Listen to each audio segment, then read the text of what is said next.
Exactamente a las 6 de la mañana, mi nuera estaba golpeando la puerta de mi casa y gritando mi nombre tan fuerte que los vecinos salieron a mirar. Me quedé en completo silencio detrás de las cortinas mientras ella exigía que la dejara entrar. Minutos después, mi hijo llegó cargando un mazo y gritó que derribaría la puerta si era necesario. Pensaban que eran dueños de todo lo que tenía. Lo que no sabían era que alguien ya estaba dentro de la casa conmigo. Y cuando la puerta finalmente se abrió, la verdad detrás de mí cambió sus vidas para siempre. Mi nombre es Margaret y, a los 71 años, creía que había pasado toda mi vida construyendo algo significativo para mi familia. Mi difunto esposo y yo trabajamos durante décadas, ahorramos cada dólar que pudimos y, finalmente, pagamos una hermosa casa que se convirtió en el centro de todas las fiestas y reuniones familiares. Después de que mi esposo falleció, me sentí sola, entonces me apoyé fuertemente en mi hijo Daniel y su esposa Rebecca.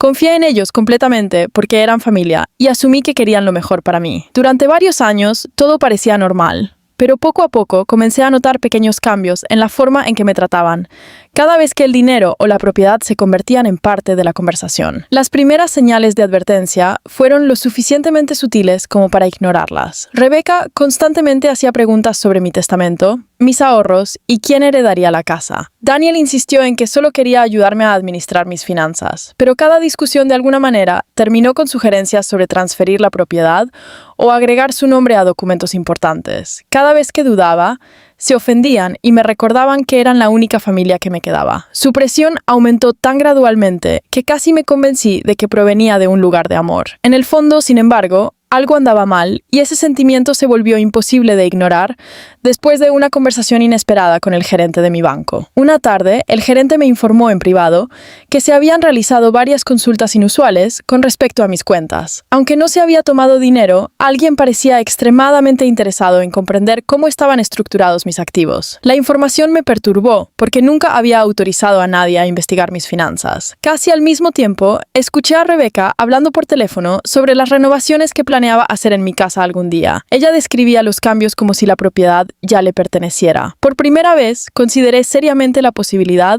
de que mi hijo y mi nuera estuvieran esperando una herencia en lugar de preocuparse por mí como persona. Decidido a descubrir la verdad, contraté silenciosamente a un investigador privado. Esperaba tranquilidad, pero lo que llegó en cambio destrozó mi confianza por completo. Durante las siguientes semanas, la evidencia reveló que Daniel y Rebecca habían estado consultando abogados, discutiendo formas de obtener el control de mi propiedad y diciéndoles a mis amigos que pronto se convertirían en dueños de la casa. El investigador descubrió mensajes que mostraban que creían que eventualmente me mudaría a una vida asistida, lo que les permitiría tomar posesión mucho antes de lo esperado. Leer esos informes fue como perder a mi esposo de nuevo. Las personas que más amaba ya estaban planeando un futuro que no me incluía a mí. En lugar de enfrentarlos de inmediato, decidí protegerme primero.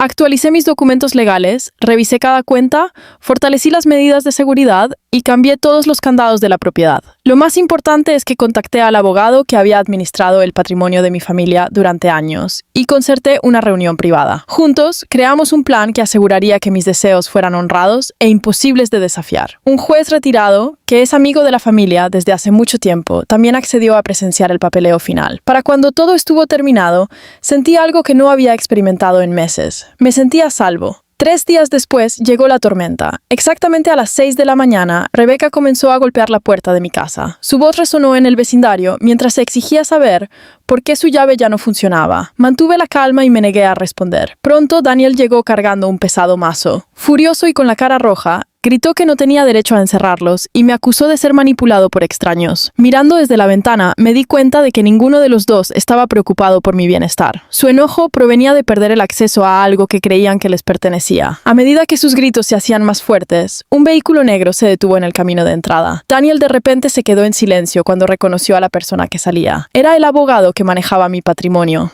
acompañado por el juez retirado y un oficial uniformado. Rebecca inmediatamente cambió de tono y trató de actuar preocupada, pero la actuación fue demasiado tarde. El abogado les informó con calma que todos los arreglos legales habían finalizado y que la propiedad de la propiedad permanecía exclusivamente bajo mi control. Luego reveló algo que ninguno de los dos esperaba. La mayor parte de mi patrimonio había sido transferido a un fideicomiso benéfico que apoyaría becas y programas comunitarios después de mi fallecimiento. El color se escurrió de sus rostros.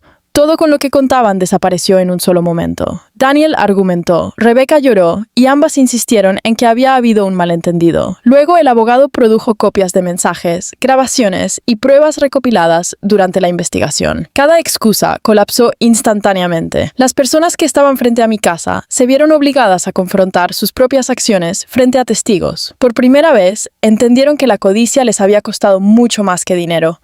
Había destruido la confianza de la persona que más los amaba. Cuando terminó la reunión, finalmente abrí la puerta y salí. El vecindario se había quedado en silencio y todos esperaban a ver qué pasaría después. Miré directamente a mi hijo y le dije que la herencia se puede reemplazar, pero que el carácter no. Le expliqué que la riqueza nunca fue el verdadero problema.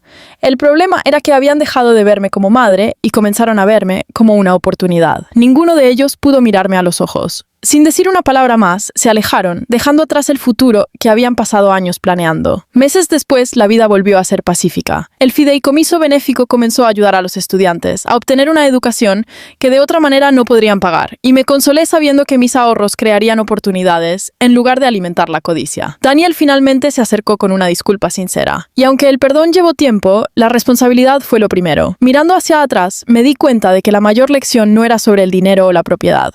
Se trataba de reconocer quién realmente te valora antes de que sea demasiado tarde. La mañana en que mi hijo llegó con un mazo, esperaba derribar una puerta. En cambio, la verdad rompió todas las mentiras que se habían estado escondiendo detrás de una sonrisa. Pensaron que la casa los estaba esperando. Pensaron que las cerraduras eran el problema.